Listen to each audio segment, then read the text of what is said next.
Okay, this is a Sondors step-through electric bike.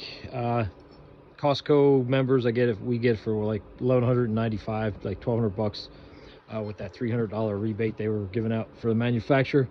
So here the deal is, excellent bike so far. One little manufacturing thing, whatever the Chinese kid did or whoever, assembling the small disc at the bottom.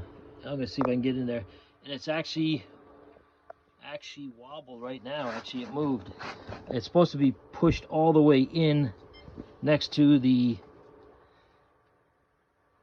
sensor pickup. It's supposed to be flush. I called them and I found out they didn't push it all the way on the shaft, so I have to still push that all the way in. Otherwise, excellent bike. I went on and bought these El Cheapo mud flap things, since Sondors can't seem to produce parts and get things out to people, fenders and stuff, which they're like ripping you off for a few $100s.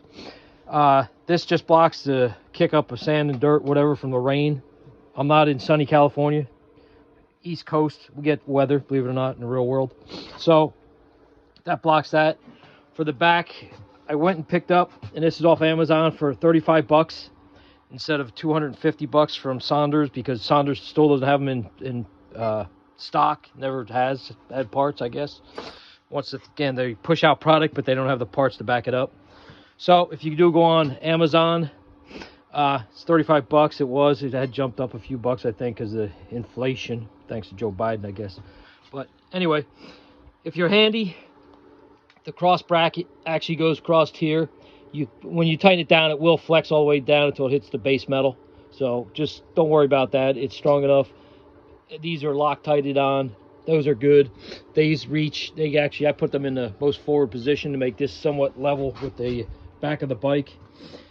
The only modification I had to do, they don't give you the 10mm bolts that go into Sondors frame.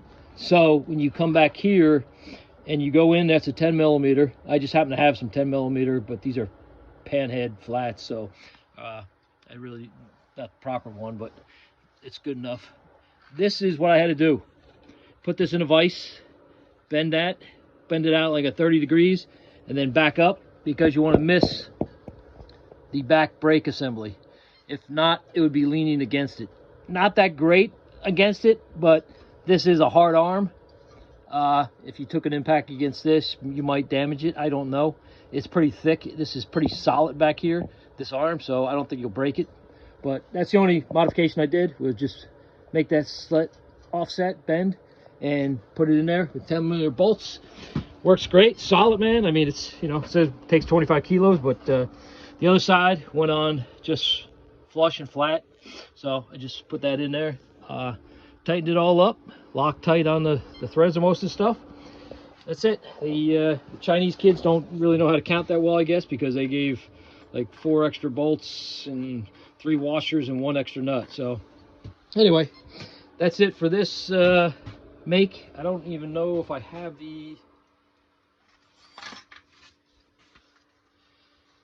book from them. This was from Amazon. I don't know if it's got the make and model in here, which I don't think it'll do. It isn't. Anyway, look for the $35 bike rack, sliding silver adjustable arms, and the 2 pieces down there. I don't know what these things are for, but I'm assuming for like to strap your bike bag down to. So that's it. If you want to get a quick rack for it, not wait on Sondors for 35 bucks instead, and just put it on yourself, you're good to go.